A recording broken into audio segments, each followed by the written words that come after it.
నమస్కారం అండి. శ్రీమాత్రే నమః.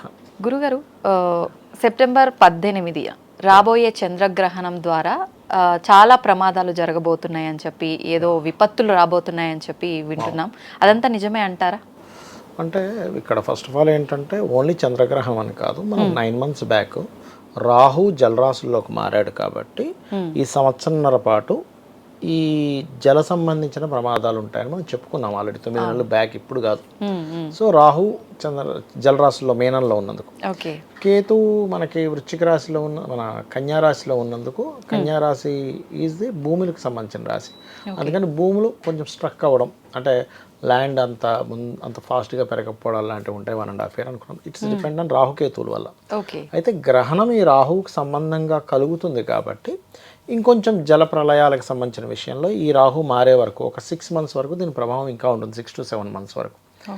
దాని తర్వాత రాహు మారిపోయాక అంత ఎక్కువగా ఉండవు. ఒక 7 months వరకు మాత్రం కొంచెం జాగ్రత్తగానే ఉండాలి చెప్పాలంటే. నాట్ ఓన్లీ ఈ గ్రహణం అని కాదు, జనరల్గా కూడా జాగ్రత్తగా ఉండాలి. అయితే ఈ గ్రహణం మాత్రం మనకి లేదు ఇక్కడ, ఎందుకంటే మార్నింగ్ 6:12 నుంచి 10:17 మధ్యలో ఉంటుంది ఈ గ్రహణం చూసుకున్నట్లయితే. సో అది మార్నింగ్ టైం మనకు చంద్రుడు కనబడ్డు. ఇది Korea, south America side, foreign countries side ఉంటుంది చెప్పాలంటే, ఇక్కడ లేదు మనకి.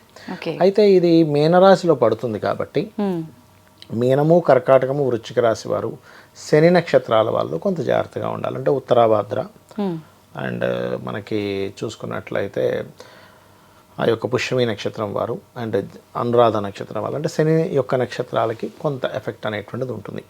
మరి ఈ యొక్క రాసుల వారికి, అంటే 12 రాసుల వారికి 12 డిఫరెంట్ ఇవి ఉంటాయి. కొన్ని రాసుల వారికి మంచి కూడా చేస్తుంది ఈ గ్రహణం అనేటువంటిది ఎప్పుడు కూడా. అంటే ఎటువంటి రాసుల వారు చెప్తానండి. ఇప్పుడు మీకు ఒక్కొక్క రాశి చెప్పుకుంటూ వెళ్తాను. ఒక్కొక్క రాశి తీసుకుంటే ఫస్ట్ మనం మేష లగ్నం వారు మేషరాశి తీసుకోండి. 12లో గ్రహణం కాబట్టి ఈ 12 గ్రహణం అనేటువంటిది ఎప్పుడు కూడా ఖర్చుల మీద ఎఫెక్ట్ చూపిస్తూ ఉంటుంది. ఇది ఒక 40 days ఉంటుంది. గ్రహణం నుంచి ఒక 40 రోజుల పాటు వీళ్ళు ఏదైనా ఇన్వెస్ట్మెంట్ చేసేటప్పుడు చూసుకొని చేయాలి. అంటే గ్రహణం వస్తున్నప్పుడు యాక్చువల్గా మనకు మహర్షులు చెప్పింది ఏంటంటే గ్రహణంకి ఒక యోగం.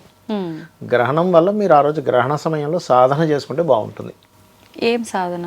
మీ ఇష్టదైవ సాధన, మీ ఇష్టదైవాన్ని సాధన చేసుకోవడం, దుర్గానామం చదువుకోవడం, చండీ పారాయణం చేసుకోవడం, లలిత సహస్రనామాలు చదువుకోవడం, అట్లా చేసుకోవాలి. రైట్. అయితే ఫస్ట్ మేషలగ్నం వారు ఇన్వెస్ట్మెంట్స్ విషయంలో 40 days జాగ్రత్తగా ఉండాలి. వృషభం వారికి లాభస్థానంలో గ్రహణం కాబట్టి మంచిది, వీళ్ళకి అన్ని రకాల లాభాలు ఇస్తుంది గ్రహణం ఎప్పుడు కూడా.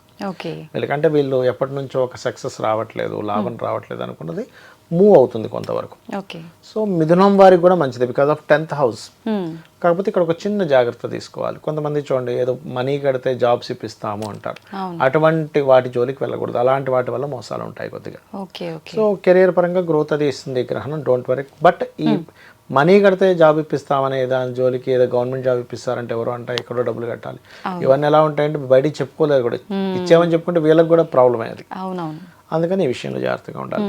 ఇక సో వృషభము, మిథునం వారికి మంచిదే 10th and 11th houses గ్రహణం జరిగేటప్పుడు. అండ్ కర్కాటకం వారికి కనుక చూసుకున్నట్లయితే లాంగ్ జర్నీ చేసే విషయాల్లో 40 days జాగ్రత్తగా ఉండాలి. లాంగ్ జర్నీస్ చేసే విషయాల్లో. అండ్ ఒక్కొక్కసారి ఏమవుతుందంటే 9వ స్థానం రాహు ఉన్నప్పుడు సర్వసాధారణంగా పితృకర్మలు చేసే విషయాల్లో కొన్ని మర్చిపోతారు వీళ్ళు. యాక్చువల్గా 9th house రాహు ఉన్నప్పుడు ఏంటంటే పితృకర్మలు చేయడం ద్వారా వీళ్ళకి గ్రోత్ ఉంటుంది, గోచారంలో 9th లో ఉన్నందుకు. ఇక మనకి సింహలగ్నం ఆర్ సింహరాశి వారికి కనుక చూసుకుంటే అష్టమంలో రాహు, ఇది ఒక రకంగా అన్ఎక్స్పెక్టెడ్గా ఒక మంచి చేస్తుంది. కాస్త వాహనాల మీద వెళ్ళేటప్పుడు కొంత జాగ్రత్త కూడా ఉండాలి. అష్టమ రాహు, అష్టమంలో గ్రహణం పడుతున్నందుకు. ఇక కన్యా లగ్నం వారికి చూసుకున్నట్లయితే వీళ్ళకి 7వ స్థానంలో గ్రహణం పడుతుంది కాబట్టి కరెక్ట్గా 18వ తేదీ నుంచి ఒక 40 days, ఎప్పుడు కూడా ఒక 40 days ఉంటుంది గ్రహణ ప్రభావం. వివాహ నిర్ణయాలు కానివ్వండి, వివాహాలు చేసుకోవడం కానివ్వండి, అంటే నేను రీసెర్చ్ చేసి చాలామంది మీద ఇది రీసెర్చ్ చేసి చెప్తున్న అంశాలు, జీవిత భాగస్వామిని ఎంపిక చేసుకునే విషయం కానివ్వండి, పార్ట్నర్స్ ఎంపిక చేసుకునే విషయంలో కానీ జాగ్రత్తగా ఉండాలి వీళ్ళు. ఇక కన్యా లగ్నం వారు, కన్యా రాశి వారు కనుక చూసుకున్నట్లయితే వీళ్ళు పర్టికులర్గా గ్రహణం 6వ స్థానంలో చాలా మంచిది. కోర్టు కేసెస్ మీద గెలుపు ఉంటుంది, శత్రువుల మీద గెలుపు ఉంటుంది. వీళ్ళు ఏదైనా సరే ఒకటి సాధించాలనుకుంటే మొండిగా సాధించగలుగుతారు. తులాలగ్నం వారు, తులారాశి వారు. So good, don't worry. ఇక వృశ్చికం వారు పర్టికులర్గా మనం చూడండి గ్రహణానికి గర్భవతులు జాగ్రత్తగా ఉండాలి అంటుంటారు చూసారు. పర్టికులర్గా వృశ్చిక రాశి వారు జాగ్రత్తగా ఉండాలి. ఏమంటే ఇక్కడ లేదు కదండి, లేకపోయినా సరే కొంత జాగ్రత్తగా ఉండాలి ఆ టైంలో. కొంచెం ఏం లేదు, కాసేపు రెస్ట్ తీసుకోమని చెప్పారు, అంతకుమించి ఏం లేదు అక్కడ. కదలొద్దు అది కొంచెం అంటే ఇక్కడ గ్రహణం లేదు కూడా పెద్ద ఎఫెక్ట్ ఉండదు, కానీ కొంచెం రెస్ట్ తీసుకోవడం మంచిది. ఎందుకంటే సంతాన స్థానంలో గ్రహణం పడుతుంది కదా వృశ్చికం వారికి, అందుకని. ఇక ధనుర్లగ్నం ధనుస్సు వారికి కనుక తీసుకుంటే వీళ్ళు ఈ 40 days కొంచెం ఏదైనా ప్రాపర్టీస్ తీసుకునేటప్పుడు, ఏదైనా కోర్సెస్ విషయంలో తొందరపాటు నిర్ణయాలు తీసుకోకూడదు. అండ్ మకరం వారికి మంచిదే, బికాస్ ఆఫ్ 3వ స్థానంలో గ్రహం, పరాక్రమ స్థానం, ధైర్యంగా కొన్ని పనులు చేసి సాధించుకుంటారు. కుంభం వాళ్ళకి ధన విషయంలో జాగ్రత్తగా ఉండాలి. కుంభానికి 2వ స్థానం గ్రహణం కాబట్టి కుంభరాశి వారి కుంభలగ్నం వారికి ఫైనాన్స్ ఎవరికైనా ఇస్తున్నామా, డబ్బులు ఇచ్చేమైనా మోసపోతామా, తెలిసిన వాళ్ళకి ఇచ్చి కూడా మోసపోతుంటారు ఒక్కోసారి కుంభం వారికి ఈ కాంబినేషన్స్ వల్ల. ఇక మేన్ రాశి వారికి ఊహలు పెరుగుతుంటాయి, అంటే ఆ రాశిలోనే ఎక్కువ గ్రహణం కదా, ఏదో అయిపోద్దేమో, అమ్మో ఏదో ఉందేమో, అనవసరమైన నెగిటివ్ థింకింగ్స్ పెరుగుతుంటాయి. బికాస్ ఆఫ్ 5th లార్డ్ వచ్చి లగ్నంలో ఉండి గ్రహణం పట్టింది కాబట్టి ఈ జాగ్రత్తలు తీసుకోవాలి. అయితే ఇక్కడ ఎక్కువగా ఇందాక నేను చెప్పినట్టుగా మీనము, కర్కాటకము అండ్ వృశ్చికము, దాంతోపాటు మేష, కుంభరాశుల వారు ప్రత్యేకంగా దానాలు ఇవ్వాలి. మిగతా వాళ్ళు ఇవ్వకూడదు అంటే ఇవ్వచ్చు, తప్పేం లేదు, గ్రహణ ప్రభావం తగ్గించుకోవడానికి.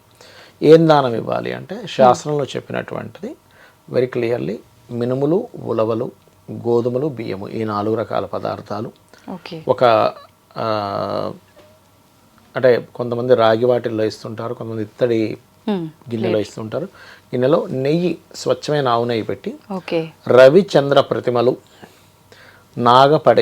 పడగ వీలైతే కొంత బియ్యం కూడా, వీటన్నిటిని కలిపి దానంగా ఇవ్వాలి పురోహితుడికి. కానీ తీసుకోవట్లేదు కదా, తీసుకోకపోతే వాళ్ళకే దోషం. ఎందుకంటే అమ్మ పురోహితుడు అంటే పురమునకు హితం చేసేవాడు. ఆయన పని ఏమిటి, ఎవరిదైనా దానం ఇస్తే తీసుకోవాలి, గాయత్రి చేసుకోవాలి. ఆయన కర్మ అది, అంటే ఆయన ధర్మం అది. కర్మ కంటే చెప్పాలంటే ధర్మం అది. ఆయన ధర్మం ఆయన ఎలా అయితే చేస్తాడో ఇచ్చేవాళ్ళు కూడా దాంతోపాటు ఎంతో కొంత దక్షిణం ఇవ్వాలి. పాపం ఆయన కూర్చొని జపం చేస్తున్నాడుగా, మన ధర్మం మనం పాటించాలి, ఆయన ధర్మం ఆయన పాటించాలి. మనం దానం ఇవ్వకపోవడం, దానంతో పాటు దక్షిణ ఇవ్వకపోవడం దోషం. ఒక పురాణంలో అయితే విష్ణువే స్వయంగా చెప్తాడు, మీరు పురోహితుడు చేసినటువంటి పూజకి దక్షిణ ఇవ్వకపోతే అది చాలా పెద్ద దోషం, అంటే ఫలితం రాదట. చాలా మంది దక్షిణ ఇచ్చే విషయంలోనే ఏమిస్తాంలే, ఎంత ఇద్దాంలే, ఏమైనా ఎక్కువ అడుగుతాడు, ఈ ఫీలింగ్లో ఉంటారు. ఫస్ట్ పూజ కంటే కూడా ఈయన పూజ అయిన తర్వాత ఎంత దక్షిణ అడుగుతాడనే ఆలోచన మీదే ఉంటారు. అంటే డిమాండ్ చేసే వాళ్ళు, డిమాండ్ చేసే, అందుకని ముందుగా అడగండి. మీరు అట్లా కాదు, ఇప్పుడు ఎట్లా అంటే అమ్మా, ఇప్పుడు వాళ్ళు కూడా ఎట్లా అంటే కొంతమంది వెళ్ళి ఏమండి మా దగ్గర లేవు, ఇంత ఇవ్వగలమంటే తీసుకుంటారు, అదేం పెద్ద విషయం కాదు, చూసి ఇవ్వండి. అది నేను అనేది. అంటే శాస్త్రం ఏం చెప్తుందంటే ఇచ్చే వ్యక్తి ఎవరికైతే ఇస్తారో ఈశ్వర స్వరూపంగా ఇవ్వాలి, అలా భావిస్తూ ఇవ్వాలి. మీరు ఎంత హ్యాపీనెస్తో ఇస్తే మీకు అంత మంచి కలుగుతుంది. వాళ్ళు కూడా అదే పరంగా వాళ్ళు కూడా ఎంతో ఉదార స్వభావంతో వీళ్ళకి మంచి జరగాలని మనస్ఫూర్తిగా అనుకోవాలి. అంతేగాని అబ్బా వీళ్ళు 100 రూపాయలు పెట్టారు, 200 పెట్టారు అనుకోకూడదు. లేక పెట్టారు, కొంతమందికి ఉండదమ్మా. అందరూ గొప్పగా 500 దక్షిణ ఇవ్వాలనో 100 దక్షిణ ఇవ్వాలని రూల్ లేదు. ఒక వ్యక్తి 10 రూపాయలు పెడతాడు, పాపం ఉండదు. కొంతమంది పిసినారితనంతో పెడతారు, దట్ ఈస్ డిఫరెంట్ కేసు. అలా పెడితే మనం ఏం చేయలేము. 10 రూపాయలు పెడతాడు దక్షిణ, ఏం చేస్తాం? సరే, పురోహితం కోరేవాడుగా తీసుకోవాలి, తప్పదు ఇంకా. అయితే ఇప్పుడు ఈ ప్రభావమే మన దగ్గర లేనప్పుడు గర్భిణీ స్త్రీలు ఒక్కరు జాగ్రత్త పడాలి, మరి మిగతా వాళ్ళంతా ఇవన్నీ చేయాల్సిన అవసరం ఉందంటారా? ఇక్కడ ప్రభావం లేనప్పుడు దాని ప్రభావం కూడా చాలా స్వల్పంగానే ఉంటుంది. కాకపోతే ఈ 40 days ఇప్పుడు నేను చెప్పినటువంటిది ఏదైతే ఉందో ఆ యొక్క విషయాల్లో జాగ్రత్తగా ఉండండి అని చెప్తాను. పర్టికులర్గా ఈ 40 రోజులు, ఎందుకంటే దాని ప్రభావం గ్రహణం పట్టింది కదా అక్కడ. గ్రహణం పట్టినందుకు దాని ప్రభావం అక్కడ ఇస్తుంది, గ్యారంటీగా ఇస్తుంది అక్కడ. అది మన ప్రాంతంలో లేకపోయినా అంటే పట్టు విడుపులు లాంటివి నియమాలు ఉండవు, కానీ ఇలాంటి చిన్న చిన్న జాగ్రత్తలు తీసుకోవడం మాత్రం కంపల్సరీ. కామన్గా ఏంటంటే మనకి మహర్షులు గ్రహణాన్ని ఒక అద్భుతమైన యోగంగా చెప్పారు. ఎందుకంటే ఆత్మ, మనస్సు, కాలమోక్షకారకులు 4 కూడా ఈక్వల్ లైన్లో వస్తున్నాయి. ఛాయాగ్రహాలైనటువంటి కాలమోక్షకారకులు అండ్ ఆత్మ, మనస్సు. ఈ సమయంలో మీరు ఏదైనా ఒక మంత్ర సాధన, అంటే ఓం నమో నారాయణాయ అనుకోండి, పోనీ నారాయణ మంత్రం, లేదా శ్రీమాత్రే నమః అనుకోండి. లేదా హెల్త్ ఇష్యూస్ ఎక్కువగా ఉన్నాయి, మనకి సర్వవ్యాధి ప్రశమని, సర్వమృత్యు నివారణి, అగ్రగణ్య అచింత్య రూప, కలికల్మషనాశిని అనుకోండి. లేదా ఇవాళ రేపు అప్పులు ఎక్కువగా ఉంటాయి, ఓం అపర్ణాయ నమః మంత్రం, ఆ కొంతసేపు చేయండి, మీకు చాలా ఫలితం వస్తుంది దానివల్ల. ఓకే. అట్లా ఎవరికి ఏది ఇబ్బంది అనుకుంటే మనం లలిత సహస్రనామాల గురించి బోల్డ్ వీడియోలు పెట్టాను. నేను ఒక 1000 నామాలకి వీడియోలు పెట్టాను. 1000 నామాలకి అర్థం ఏమిటి, దాని మీనింగ్ ఏమిటి అన్నీ పెట్టాను. చూసుకొని ఎవరికి ఏది అవసరమో అది చేసుకోవచ్చు హ్యాపీగా. ఓకే. ఓకే.